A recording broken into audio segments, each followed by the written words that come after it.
Oke. Selanjutnya adalah chapter 9 yaitu Agricultural Transformation and Rural Development. Nah, di sini terdapat 6 bagian yaitu 9.1 The Imperative of Agricultural Progress and Rural Development. 9.2 Agricultural Growth, Past Progress and Current Challenge. 9.3 The Structure of Agrarian System in the Developing World. 9.4 The Important Role of Women. 9.5 The Microeconomics of Farmer Behavior and Agricultural Developing.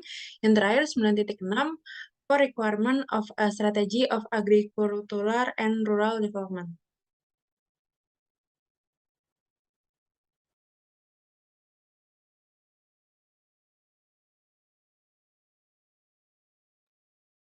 Yang pertama yaitu 9.1 The Imperative of Agriculture Progress and Rural Development. Nah, jika migrasi orang dengan dan tanpa sertifikat sekolah ke kota-kota di Afrika, Asia, dan Amerika Latin berlangsung dengan kecepatan yang belum pernah terjadi sebelumnya, sebagian besar penjelasannya dapat ditemukan dalam stagnasi ekonomi di daerah pedesaan terpencil. Lebih dari 3 miliar orang tinggal di daerah pedesaan di negara berkembang pada tahun 2018.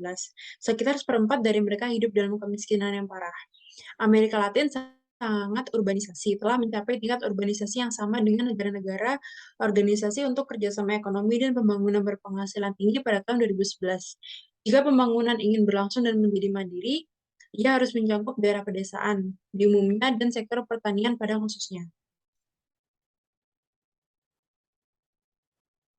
Masalah inti dari kemiskinan yang meluas, meningkatnya ketidaksetaraan, dan pertumbuhan populasi yang cepat semuanya berasal dari stagnasi dan seringkali kemunduran kehidupan ekonomi di daerah pedesaan, khususnya di Afrika. Secara tradisional, dalam pembangunan ekonomi, pertanian niaga memainkan peran positif dan mendukung. Tujuan utamanya adalah untuk menyediakan makanan dan tenaga kerja dengan harga rendah yang cukup untuk ekonomi industri yang berkembang, yang dianggap sebagai sektor utama yang dinamis dalam setiap strategi pembangunan ekonomi secara keseluruhan. Model dua sektor yang terkenal dari Lewis yang dibahas dalam bab 3 adalah contoh teori pembangunan yang sangat menekankan pertumbuhan industri yang pesat, dengan sektor pertanian mendorong ekspansi industri melalui makanan murah dan kelebihan tenaga kerja.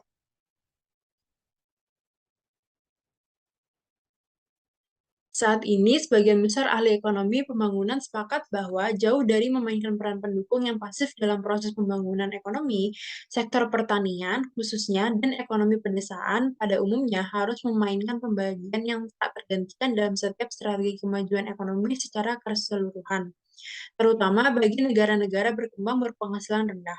Oleh karena itu, untuk sebagian besar, pembangunan pertanian di pedesaan telah dianggap oleh banyak ahli ekonomi sebagai sine qua non pembangunan nasional.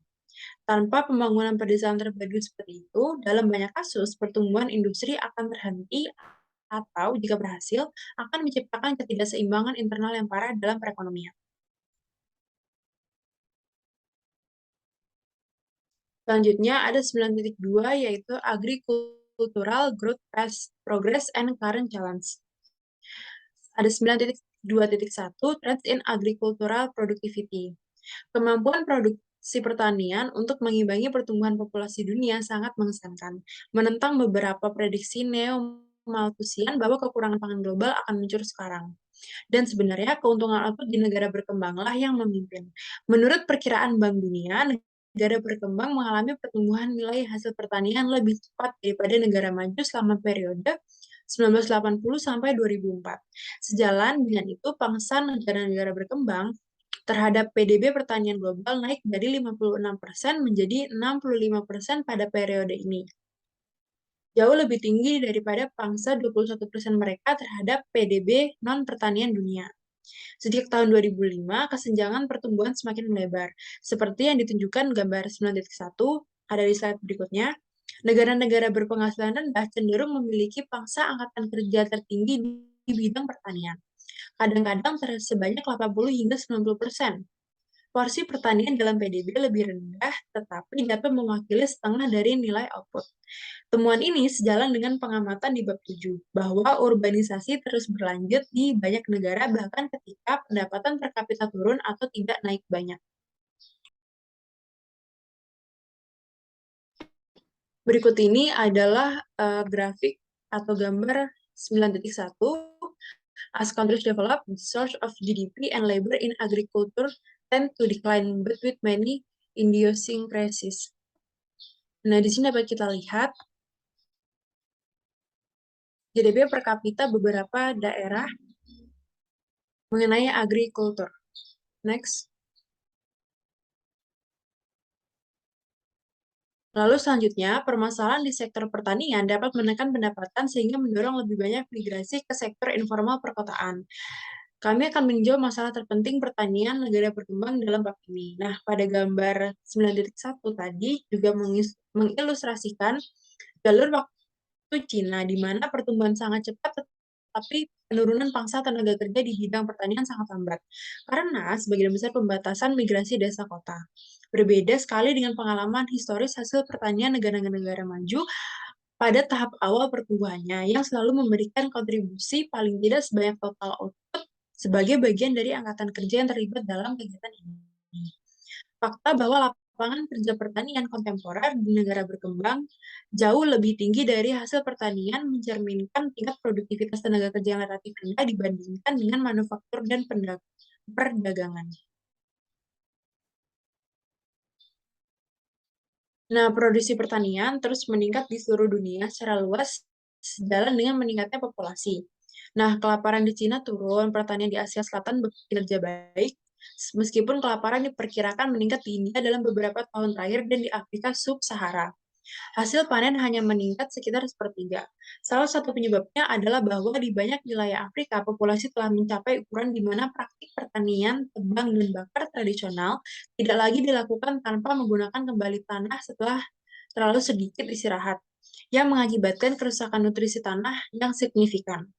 Nah, dari 750 juta orang Afrika, lebih dari 270 juta menderita beberapa bentuk malnutrisi terkait dengan persediaan makanan yang tidak memadai. Selama krisis harga pangan, kemajuan dalam mengurangi kelaparan terhenti dan menunjukkan sedikit peningkatan di tahun-tahun berikutnya.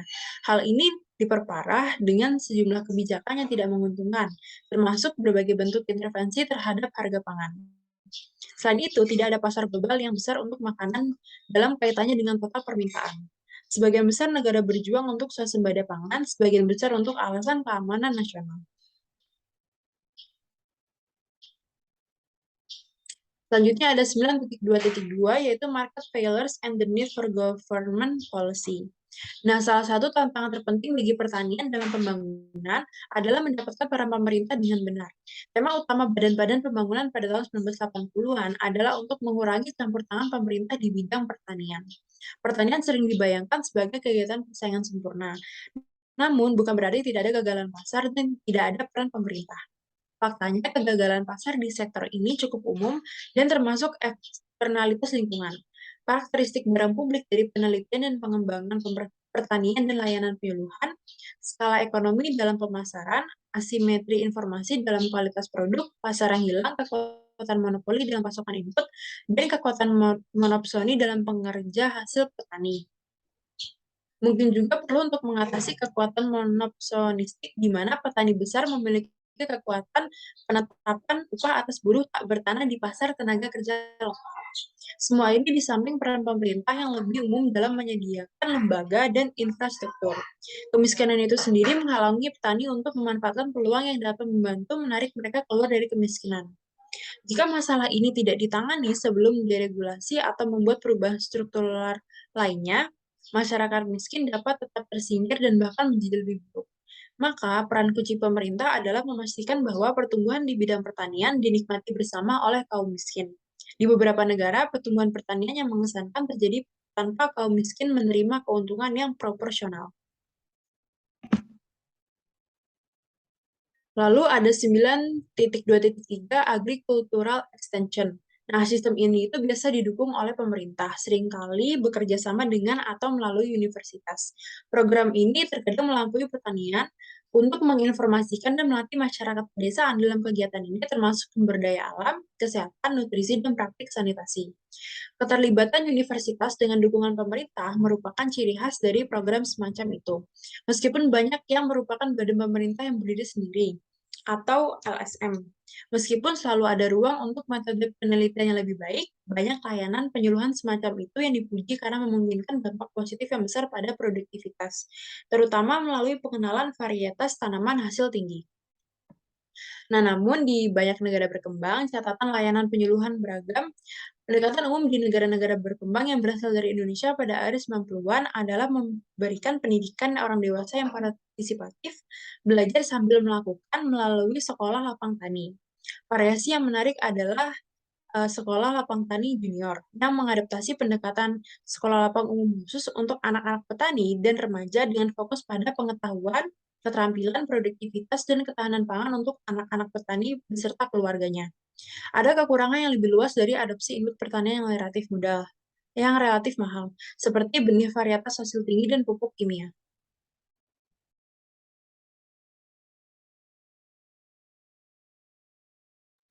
Seringkali ada adopsi yang terbatas dari metode budidaya dasar yang lebih baik, termasuk rotasi tanaman dan penggunaan pupuk hijau. Namun, hal ini mungkin sangat penting bagi kaum miskin, khususnya petani perempuan kecil yang terpinggirkan, yang juga kurang memiliki pengetahuan dan kesempatan untuk mengadopsi teknik budidaya yang lebih baik sendiri. Selama beberapa dekade, penelitian telah memperjelas bahwa petani perempuan kurang terlayani oleh penyuluhan pertanian. Pada tahun 1970-an dan 1980-an, para ekonom termasuk Carmen Diana Dier dan Kathleen Stout telah mendokumentasikan ketidakadilan yang parah, ketidakseimbangan rumah tangga, dan dalam beberapa kasus potensi kerusakan yang disebabkan oleh ketidaksetaraan. Penelitian terbaru di beberapa negara telah mencapai kesimpulan serupa. Studi kasus di akhir bab mengeksplorasi masalah yang dihadapi petani perempuan dan tanggapan penyuluhan pertanian baik dalam program pemerintah maupun LSM di Kenya dan Uganda.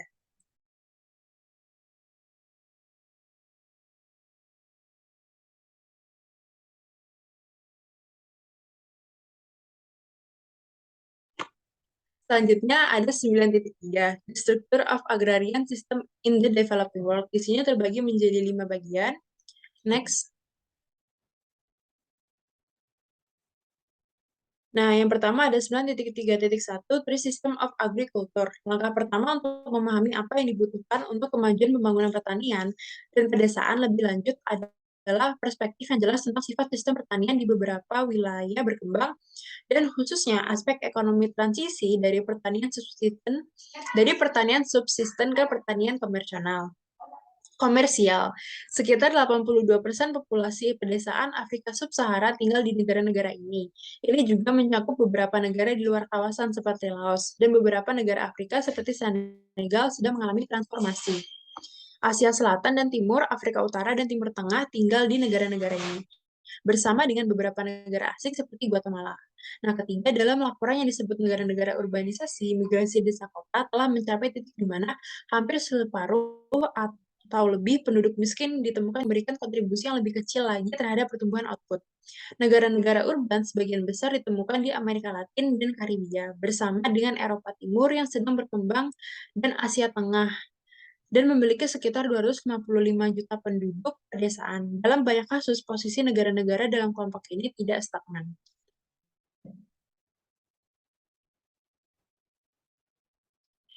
Nah, masih di The System of Agriculture, pada tabel 9.2 menunjukkan variasi produktivitas lahan antara 3 negara maju dan 12 negara berkembang, bersama dengan rata-rata negara berpenghasilan rendah, menengah, dan tinggi. Meskipun jumlah buruh tani per hektare jauh lebih kecil di Amerika Serikat, namun hasil gabah per hektare sekitar 2,6 kali lipat dari India dan lebih dari 10 kali lipat dari DRC. Nilai tambah per pekerja di pertanian AS lebih dari 47 kali lipat dari India dan lebih dari 246 kali lipat dari Kongo. Meksiko memiliki wilayah di selatan dengan kemiskinan yang parah dan ketergantungan yang tinggi pada pertanian.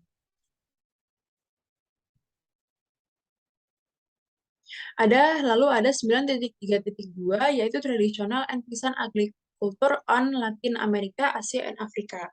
Nah, ini terutama berlaku di Amerika Latin dan sebagian anak benua Asia. Meskipun perjuangan sehari-hari untuk bertahan hidup meresapi kehidupan dan sikap para petani miskin di Amerika Latin dan Asia, sifat sistem agraria mereka sangat berbeda.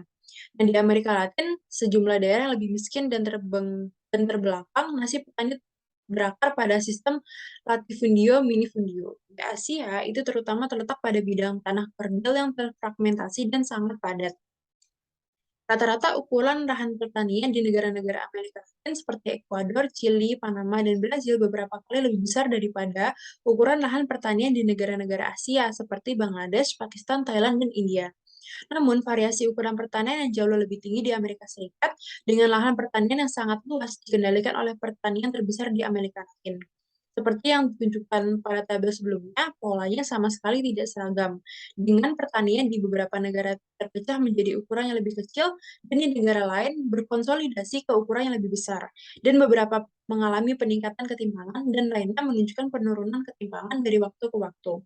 Salah satu tren yang paling luas adalah ukuran pertanian menjadi lebih kecil dari waktu ke waktu di Asia karena lahan dibagi, dan tren ini juga terlihat semakin meningkat di Afrika.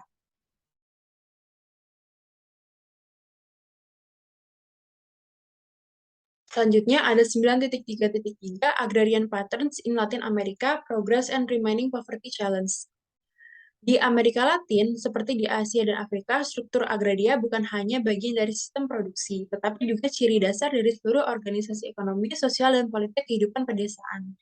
Amerika Latin sejak zaman kolonial dan masih meluas di sebagian besar wilayahnya, merupakan pola dualisme pertanian yang dikenal dengan latifundio minifundio. Mereka didefinisikan sebagai pertanian yang terlalu kecil untuk menyediakan lapangan pekerjaan bagi satu keluarga dengan pendapatan, pasar, dan tingkat teknologi dan modal yang khas yang berlaku di setiap negara atau wilayah. Meskipun perkiraan bervariasi, perubahan ketidaksetaraan tanah terbatas dalam kasus Amerika Latin.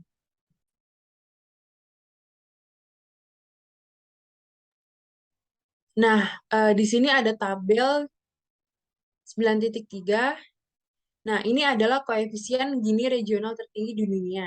Ini ada Gini per persen, dan secara dramatis mencerminkan tingkat ketidaksetaraan kepemilikan tanah di seluruh Amerika Latin. Tapi latifundios dan minifundios bukan merupakan keseluruhan kepemilikan pertanian Amerika Latin. Nah, bukti dari berbagai negara berkembang menunjukkan bahwa pertanian yang lebih kecil adalah produsen yang lebih efisien dari sebagian besar komoditas pertanian. Penjelasan utama untuk inefisiensi ekonomi relatif dari bercocok tanam di tanah subur di latifundios hanyalah bahwa para pemilik tanah yang kaya seringkali menghargai kepemilikan ini bukan karena kontribusi potensial mereka terhadap hasil pertanian nasional, melainkan karena kekuatan dan prestis yang mereka bawa.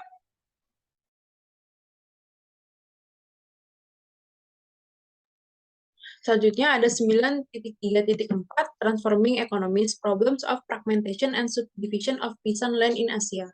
Seperti terlihat pada tabel 9.3, estimasi koefisien Gini untuk distribusi lahan di Asia berkisar dari 0,448 di India sehingga 0,483 di Bangladesh dan 0,467 di Thailand hingga 0,540 di Pakistan. Sepanjang sebagian besar dari abad 20, kondisi pedesaan di Asia biasanya memburuk. Keputusan tentang alokasi, pengaturan, dan penggunaan sumber daya desa yang paling berharga, tanah, menjadi milik suku atau komunitas, baik sebagai badan atau melalui ketuanya. Tanah dapat didistribusikan kembali di antara anggota desa sebagai akibat dari peningkatan populasi atau bencana alam seperti kekeringan, banjir, kelaparan, perang, atau penyakit. Di dalam masyarakat, keluarga memiliki hak dasar untuk mengolah tanah untuk digunakan sendiri, dan mereka dapat diusir dari tanah mereka hanya setelah keputusan dibuat seluruh desa. Di daerah tersebut disebut hak milik. Sistem kepemilikan tanah Eropa, kepemilikan properti pribadi didorong dan diperkuat oleh hukum. Salah satu konsekuensi sosial utama dari penerapan sistem ini adalah seperti yang dijelaskan oleh Myrdal, runtuhnya sebagian besar kohesi awal kehidupan desa dengan struktur hak dan kewajiban yang seringkali rumit meskipun informal.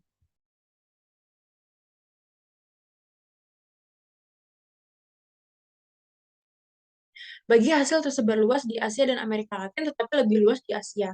Diperkirakan bahwa dari semua tanah yang disewa, sekitar 84,5% adalah bagi hasil di Asia, tetapi hanya 16,1% di Amerika Latin. Terciptaan hak-hak individu atas tanah memungkinkan munculnya kekuatan agen perubahan lain yang meragukan dalam struktur sosial ekonomi pedesaan Asia rentenir. Begitu juga kepemilikan pribadi berlaku. Tanah menjadi aset yang dapat dinegosiasikan yang dapat ditawarkan oleh petani sebagai jaminan pinjaman, dan dalam kasus gagal bayar dapat disita dan dipindahkan ke rentenir yang seringkali tidak bermoral. Pada saat yang sama, pertanian Asia sedang diubah dari orientasi subsistem menjadi komersil, baik sebagai akibat peningkatnya permintaan lokal di kota-kota baru maupun yang lebih penting sebagai tanggapan atas permintaan pangan eksternal dari kekuatan kolonial Eropa. Dengan transisi dari subsisten ke produksi komersil, peran rentenir berubah drastis. Dalam ekonomi subsisten, aktivitasnya terbatas pada memasok uang kepada petani untuk mengatasi gagal panen atau menutupi pengeluaran seremonial luar biasa seperti pernikahan keluarga atau pemakaman. Namun, dengan berkembangnya pertanian komersil, kebutuhan uang tunai petani meningkat secara signifikan.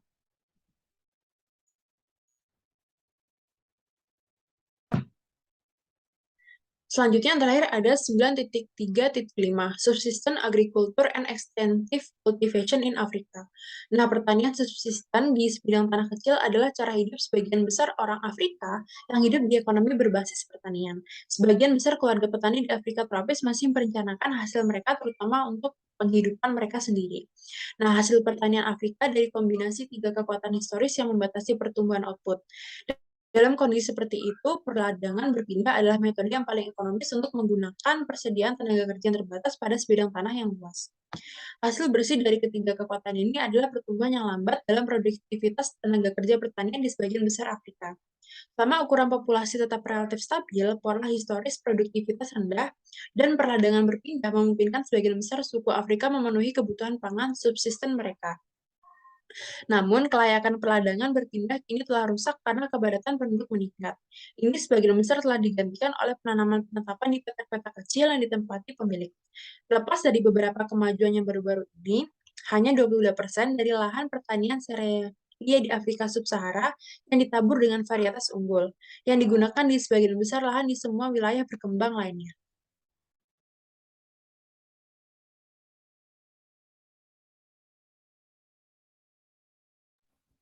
Chapter selanjutnya yaitu chapter 9.4, The Important Role of Women.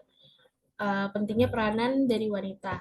Nah, ada 3 poin. Yang pertama itu ada kehadiran wanita yang sangat diutamakan, seperti Afrika yang mendominasikan wanita sebagai pekerja tani. Nah, walaupun di Afrika sendiri laki-laki itu memang mengemban peranan penting seperti menebang pohon, semak-semak di sebidang tanah untuk ditanami, tetapi juga peranan wanita ini bertanggung jawab atas seluruh operasi yang terjadi selanjutnya. Misalnya seperti memindahkan atau membakar pohon untuk ditebang, menyiangi, memanen, hingga mempersiapkan tanaman untuk penyimpanan dan konsumsi. Nah, dalam penelitian baru karya rintisan tentang perempuan dan pembangunan, Esther Boserup sendiri, ia mengemukakan bahwa tingkat partisipasi wanita Afrika itu dalam proses pertanian memiliki sebesar 60 hingga 80% tenaga kerja pertanian yang mana terisi oleh perempuan. Nah, bahkan kalau kita membicarakan wilayah lain juga, tak hanya Afrika saja, tetapi juga untuk wilayah Amerika Latin, itu memiliki ketersediaan pekerjaan tani sebesar 40% yang diisi oleh perempuan. Lalu yang ketiga, perempuan itu juga cukup berkontribusi terhadap aktivitas tenaga kerja. Nah, ini merupakan kesimpulan dari chapter 9.4, yang mana dalam chapter ini dapat disimpulkan bahwa perempuan itu memberikan kontribusi yang memang cukup besar pada wilayah Afrika dalam aktivitas melibatkan pengisian tenaga kerja sektor pertanian di beberapa wilayah. Next slide.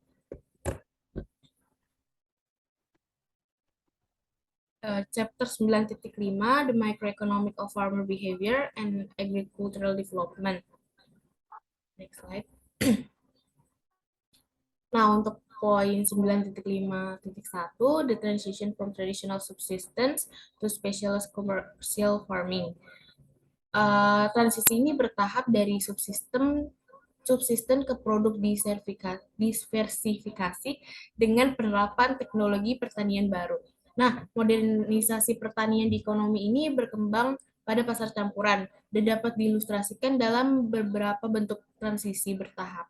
Namun berkelanjutan dari subsisten ke produksi terdiversifikasi dan terspesialisasi.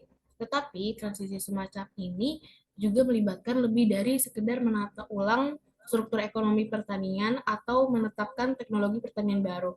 Tanpa perubahan seperti itu, pembangunan pertanian ini juga malah akan terus tertinggal jauh atau lebih mungkin hanya memperlebar kesenjangan yang sudah cukup besar antara segelintir pemilik tanah yang kaya dan masa petani penyewa yang miskin. Atau bisa dikatakan seperti petani kecil atau juga buruh tak bertanah. Lalu untuk poin 9.5.2 yaitu subsistence farming, risk aversion, uncertainty, and survival. Nah, di sini pada chapter ini membahas perbedaan persepsi yang terjadi antara petani besar dan petani kecil terhadap pemanfaatan teknologi yang sifat itu mempengaruhi ketidakpastian dan resiko. Beberapa wawasan ke dalam ekonomi pertanian subsisten disediakan oleh teori produksi neoklasik, dua faktor tradisional, di mana tanah tetap, tenaga kerja adalah satu-satunya input yang sifatnya variabel dan keuntungan itu dimaksimalkan. Nah, sayangnya teori ini itu tidak menjelaskan secara memuaskan mengapa petani skala kecil itu seringkali menolak inovasi teknologi dalam teknik pertanian atau tanaman komersial yang sifat itu berbeda. Nah, ini juga menjadi titik di mana teori sederhana ini kehilangan banyak validitasnya ketika diterapkan pada lingkungan pertanian yang sifatnya itu subsisten. Nah, mengingat ketidakpastian yang terjadi seperti ketidakpastian harga, terus petani tradisional juga sering menghadapi berbagai kemungkinan harga daripada harga input tunggal itu sendiri. Selanjutnya, pertanian subsisten ini juga merupakan usaha yang sifatnya itu memang berisiko dan tidak pasti. Nah, dalam keadaan seperti ini, kekuatan pendorong utama dalam kehidupan petani salah satunya itu adalah mungkin pemaksimalan, bukan pendapatan. Dan tetapi juga bisa melalui kesempatan keluarga untuk mampu bertahan hidup. Dengan demikian, ketika resiko dan ketidakpastian itu tinggi, petani kecil mungkin sangat enggan untuk beralih dari teknologi yang sifatnya tradisional dan pola tanam yang telah mereka ketahui sebelumnya dan pahami selama bertahun-tahun yang mereka sudah beradaptasi ke teknologi baru yang sifatnya itu memang menjanjikan, tetapi tidak juga menjanjikan hasil lebih tinggi. Bisa jadi malah memberikan resiko panen yang lebih besar.